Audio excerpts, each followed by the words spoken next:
नमस्कार, मैं हूं मृत्युंजय कुमार झा और कमोडिटी सुपरफास्ट में आपका स्वागत है। सबसे पहले हम आपको बताएंगे इस वक्त की 5 बड़ी खबरें कमोडिटी मार्केट की कौन कौन सी हैं। उसके बाद आपके लिए 5 ट्रेडिंग कॉल्स होंगी और फिर आपके सवाल होंगे और एक्सपर्ट के जवाब होंगे। तो आज भी लगातार 11वें दिन पहली खबर गोल्ड ही है, क्योंकि गोल्ड ने लगातार 11वें दिन रिकॉर्ड बनाया है और गोल्ड के रिकॉर्ड बनाने का भी ये रिकॉर्ड है। मतलब ये कि लगातार 11वां दिन गोल्ड ने नई ऊंचाई को छुआ है, ये भी अपने आप में एक रिकॉर्ड है। और आज गोल्ड अक्टूबर वायदा ने 53,865 रुपए की नई ऊंचाई को छुआ है और जो अगस्त का वायदा है, जिसकी कल एक्सपायरी है, अगस्त वायदा का भाव 54,223 रुपए की नई ऊंचाई तक पहुंचा है। बड़ी तेजी गोल्ड में आ चुकी है। अंतर्राष्ट्रीय बाजार में गोल्ड का भाव $1995 प्रति औंस के करीब है और हफ्ते भर में 2% तक की तेजी आ गई है। जुलाई के महीने में 12% तक गोल्ड के दाम बढ़ चुके हैं। तो ये गोल्ड को लेकर के एक बड़ी खबर है। इसके अलावा अगर हम बात करें चांदी की, सिल्वर की, तो चांदी की कीमतों में भी बेतहाशा तेजी है और चांदी में हल्की गिरावट के साथ इस वक्त कारोबार हो रहा है।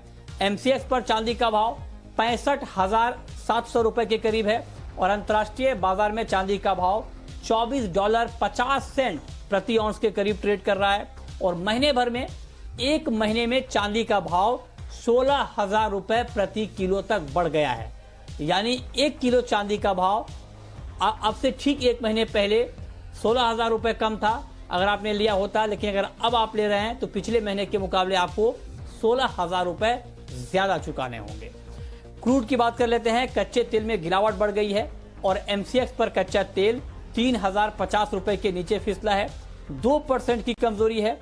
ब्रेंट क्रूड का भाव $43.5 के करीब है, करीब 1.25% नीचे है और WTI क्रूड का भाव $40.5 के करीब है, करीब 1.25% नीचे यहां भी ट्रेड हो रहा है। इसके अलावा एक बड़ी खबर नेचुरल गैस को लेकर है, जहां पर कल तूफानी तेजी हमने देखी। ना सिर्फ घरेलू बाजार में बल्कि अंतर्राष्ट्रीय बाजार में भी एक झटके में दाम 20% तक बढ़ गए, बड़ी तेजी आ गई। और इसके पीछे बड़ी वजह यह मानी जा रही है कि अमेरिका में पावर प्लांट में नेचुरल गैस की डिमांड काफी ज्यादा बढ़ गई है, क्योंकि वहां पर मौसम गर्म है और ऐसे में जो इलेक्ट्रिसिटी की डिमांड है वो काफी ज्यादा बढ़ रही है और अमेरिका में गैस बेस्ड पावर प्लांट ज्यादा हैं, लिहाजा वहां पर डिमांड काफी बढ़ गई है। दूसरी महत्वपूर्ण बात यह है कि जो अमेरिकी ऊर्जा विभाग है, अमेरिकी ऊर्जा विभाग की ये रिपोर्ट है कि 2020 में अमेरिका में जो प्रोडक्शन है नेचुरल गैस का वो काफी कम हो सकता है। इसके अलावा एग्री मार्केट को देखें तो ग्वार वायदा में आज भी तेजी है और ग्वारगम का वायदा 6,450 के करीब पहुंच चुका है। इंट्राडे में 3% का उछाल है। ग्वारसीड 1% ऊपर 4,000 के करीब। औद्योगिक मांग बढ़ने से कीमतों को सपोर्ट मिला है। तो ये 5 खबरें इस वक्त की, लेकिन इन 5 खबरों के बाद अब हम बात करेंगे 5 ट्रेडिंग कॉल्स की और ये बताने के लिए हमारे साथ वंदना भारती हैं। वंदना जी, पहले हम 5 कॉल की शुरुआत करें उससे पहले गोल्ड के ऊपर आपका व्यू मैं लेना चाहूंगा। गोल्ड में आज के लिए आपके हिसाब से कोई ट्रेड लेना चाहिए या नहीं लेना चाहिए? थोड़ा सा अवॉइड करना चाहिए। सिल्वर में मुझे लग रहा है कि ज्यादा थोड़ी सी तेजी ज्यादा है। यहाँ पे गोल्ड में भी मुझे लग रहा है कि एक अपसाइड जो है वो यहाँ पे थोड़ा सा बन सकता है, क्योंकि रात में यहाँ पे फैक्ट्री ऑर्डर्स डेटा है जो कि थोड़ा सा नेगेटिव आने की यहाँ पे उम्मीद है। मेरे ख्याल से यहाँ पे अगर 53,750 से ऊपर जाए तो ही यहाँ पे गोल्ड को बाय करना चाहिए। 53,950 का यहाँ टारगेट रखना चाहिए। स्टॉप लॉस यहाँ पे क्रिएट करना होगा 53,650 रुपए का। मुझे लग रहा है कि तेजी है, लेकिन थोड़ी सी लिमिटेड तेजी यहाँ पे रह सकती है। अच्छा, तो आप कह रही हैं कि तेजी है लेकिन तेजी थोड़ी लिमिटेड हो सकती है। ठीक है, ये आपका व्यू गोल्ड के ऊपर है। लेकिन चांदी में कोई ट्रेड लिया जाए आज शाम के लिए? जी मृत्युंजय जी, मुझे लग रहा है कि चांदी में यहाँ पे एक मूव आ सकती है, लेकिन यहाँ पे मैं लेवल्स यहाँ पे मेंशन करना चाहूंगी कि अगर यहाँ पे एक बार 65,800 से ऊपर आए तभी यहाँ पे बाय करें, क्योंकि इसके बाद क्लैरिटी आ जाएगी इंटरनेशनल मार्केट में भी और डोमेस्टिक मार्केट में भी। इसका जो टारगेट होगा फिर काफी हायर साइड बनेगा, 66,600 का बनेगा। स्टॉप लॉस यहाँ पे लगाना होगा 65,400 रुपए का। और मुझे लग रहा है कि रादर चांदी में भी थोड़ी सी जो तेजी है वो थोड़ी सी ज्यादा यहाँ पे रह सकती है। अच्छा, तो चांदी पर आपकी राय है कि आप खरीदें 65,800 पर 66,000 के टारगेट के लिए। छोटा टारगेट है 66,600 के टारगेट के लिए, और स्टॉप लॉस आप 65,400 रुपए के स्तर पर लगा सकते हैं।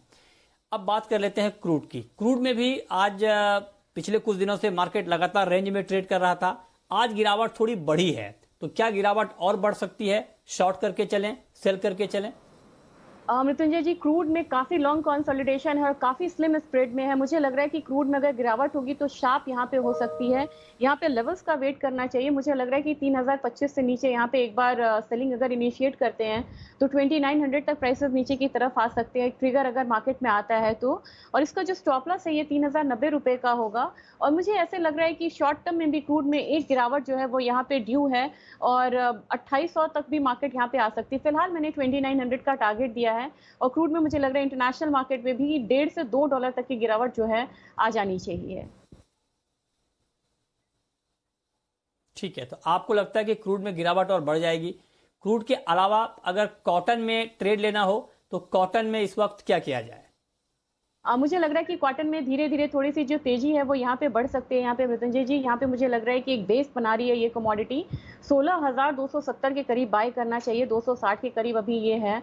और जो टारगेट होगा 16,570 रुपए का होगा। स्टॉप लॉस यहाँ पे 16,120 रुपए को लेके चलना चाहिए। और मुझे लग रहा है कि थोड़ा सा यहाँ पे अब ग्रेजुअली एक अपसाइड आते हुए हम कॉटन में देख सकते हैं। ठीक है, कॉटन के अलावा एग्री मार्केट में जीरा आपको अभी कैसा काउंटर लग रहा है वंदना जी? यहां पर क्या किया जाए? जी, जीरा के मार्केट ओपन होने का हम लोग वेट कर रहे हैं। ऊंझा का बंद होने की वजह से बहुत ज़्यादा क्लैरिटी यहाँ पे नहीं है, लेकिन मुझे लग रहा है कि थोड़ी सी गिरावट यहाँ पे गहरा सकती है। यहाँ पे 13,950 रुपए के करीब यहाँ पे सेलिंग इनिशिएट करना चाहिए, और 13,700 का टारगेट रखना चाहिए। स्टॉप लॉस यहाँ पे 14,050 से 14,100 तक का यहाँ पे लगा के चले। मुझे लग रहा है कि थोड़ी सी गिरावट जो है वो जीरे में अभी रहेगी, और 13,700 से 13,600 के बीच में एक सपोर्ट जोन जो है वो फिलहाल बन सकता है यहाँ पे। ठीक है, लेड में क्या किया जाए? लेड में अभी कोई ट्रेड लिया जाए या अवॉइड किया जाए? मुझे लग रहा है कि एक छोटा सा ट्रेड लेड में बन सकता है यहाँ पे, और मुझे लग रहा है कि एक बार थोड़ा सा ट्रिगर आने पे सेल करे। 148.5 आता है तो सेलिंग बनती है यहाँ पे 2 रुपए की। 146.5 का टारगेट रखना होगा। जो स्टॉप लॉस होगा वो 149.5 का होगा। और मुझे लग रहा है कि फैक्ट्री ऑर्डर्स थोड़े से अगर वीक होके आते हैं यूएस के, तो शाम के ट्रेडिंग सेशन में बेस मेटल में एक गिरावट आते हुए हम देख सकते हैं।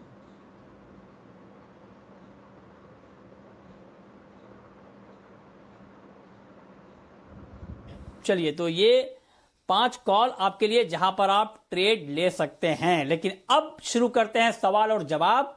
और पहला सवाल है योगिता का।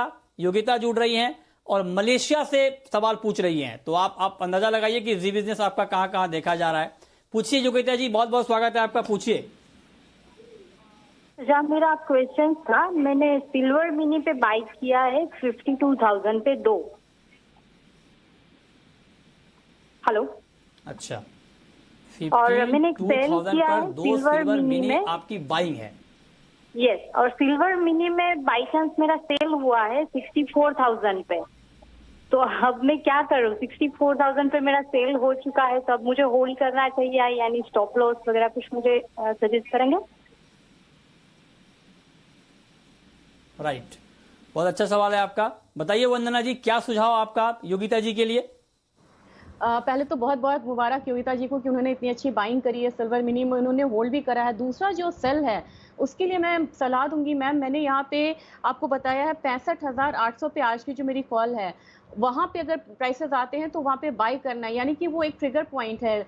आप 65,800 को एज ए स्टॉप लॉस आप यूज कर सकती हैं अपने सेल कॉल में। और दूसरी चीज है कि आपकी जो बाइंग कॉल है उसको आप यहाँ पे होल्ड कर सकते हैं, और करीब आपको 66,000 का 66,200 का करीब करीब वेट करना चाहिए यहाँ पे, और वहां पे आपको प्रॉफिट बुकिंग करनी चाहिए। तो मेरे ख्याल से 65,800 एक अच्छा स्टॉप लॉस होगा जिसको लगा के आप अपने सेल कॉल को कैरी कर सकती हैं। ठीक है, तो ये आपके लिए राय है कि अभी आपको इसमें ट्रेड को कैसे आगे कंटिन्यू करना है। तो मलेशिया से योगिता जी ये भी जुड़ी थी, और अब हमारे साथ गोपाल जुड़ रहे हैं राजस्थान से, चूरू से। पूछिए गोपाल जी।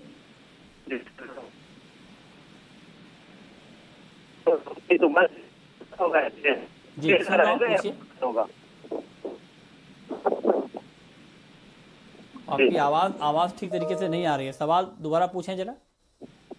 जी सर जी, अभी बारिश का शुरू हो रहा है तो गोवा अभी 3 है।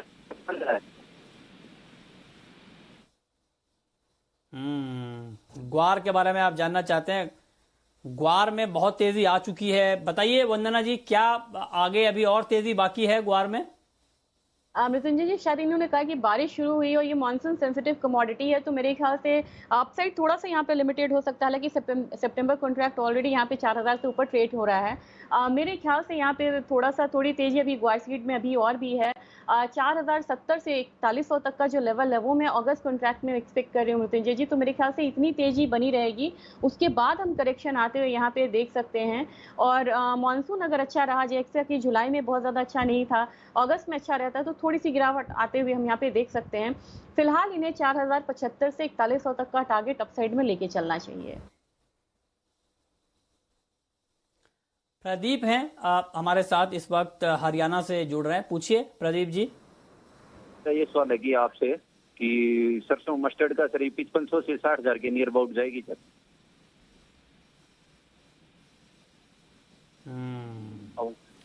मस्टर्ड का भाव क्या 5300 या उससे ऊपर जा सकता है? क्या लगता है आपको वंदना जी? मृत्युंजय जी, मुझे लगता है कि कंजम्पशन जो पैटर्न है वो यहाँ पे चेंज हुआ है। मस्टर्ड ऑयल का डिमांड बहुत ज़्यादा बढ़ा है ड्यूरिंग दिस कोरोना टाइम, और मुझे लग रहा है कि क्रशिंग डिमांड ऑलरेडी है, सप्लाई साइड अभी टाइट है, अगला आने में 6-8 महीने हैं। तो मेरे ख्याल से सर आप 53,000 जो बोल रहे हैं वो मुझे लग रहा है कि 5300 वो आ सकता है। 6,000 मुझे थोड़ा मुश्किल लग रहा है, तो 5300 से लेके 5350 को टारगेट करके आप चलिए। इतना मुझे लग रहा है कि मस्टर्ड के प्राइसेस हायर साइड पे आ सकते हैं, लेकिन वो दाम जो होगा वो बहुत टिकाऊ नहीं होगा, बहुत कम टाइम पीरियड के लिए हो सकता है कि आए और वहां से एक प्रॉफिट बुकिंग आते हुए भी हम देखें। तो सतर्क रहिएगा इस लेवल पे। फिर ठीक है, तारकेश्वर हैं आप हमारे साथ यूपी से, उत्तर प्रदेश से, पूछिए। हेलो हेलो जी जी सुन रहा हूँ, पूछें। सर मैं गोरखपुर से तारकेश्वर बोल रहा हूँ।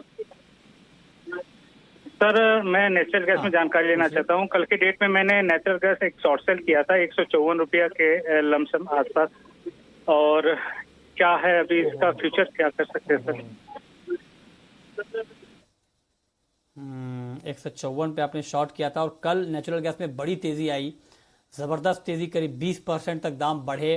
बताइए वंदना जी, क्या करना चाहिए? 154 के भाव पर इनका शॉर्ट है। मार्केट इस वक्त अगर हम देखें नेचुरल गैस का, तो इनके शॉर्ट के लेवल से ऊपर है, और अभी जो नेचुरल गैस का भाव है वो ऊपर ट्रेड कर रहा है। क्या करना चाहिए इनको? मृत्युंजय जी, इनसे यही सलाह रहेगी, क्योंकि नेशनल गैस में बड़ी स्ट्रांग मूव आती है और कल का मूव बहुत फास्ट है। यहाँ पे 162 के करीब ये कमोडिटी है, इनके प्राइस सेलिंग प्राइस से 8 रुपये ऊपर है। सर आपको 160 159 पे मिलता है, तो आप वहाँ पे पहली बात कि आप पोजीशन को क्विट करिए। और दूसरी चीज़ है कि स्टॉप लॉस आपको यहाँ पे मेरे ख्याल से लगाना होगा। यहाँ पे आप 163 रुपीज़ का स्टॉप लॉस लगाइए, क्योंकि उससे ऊपर ये कमोडिटी गई तो मेरे ख्याल से और भी जो 163 का आप लगा सकते हैं यहाँ पे, उसके ऊपर ये कमोडिटी और भी स्ट्रॉन्ग मूव दिखा सकती है। तो मेरे ख्याल से आप जितना भी लॉस थोड़ा सा मिनिमाइज करते हुए पोजीशन को क्विट करिए। ठीक है, बहुत शुक्रिया वंदना जी आपका हमारे साथ जुड़ने के लिए, बताने के लिए कमोडिटी में कहां पर कमाई के मौके बनेंगे। तो फिलहाल इस बुलेटिन में इतना ही, वक्त है एक ब्रेक का, और ब्रेक के बाद देखिए 4 बजे की तमाम बड़ी खबरें। नमस्कार।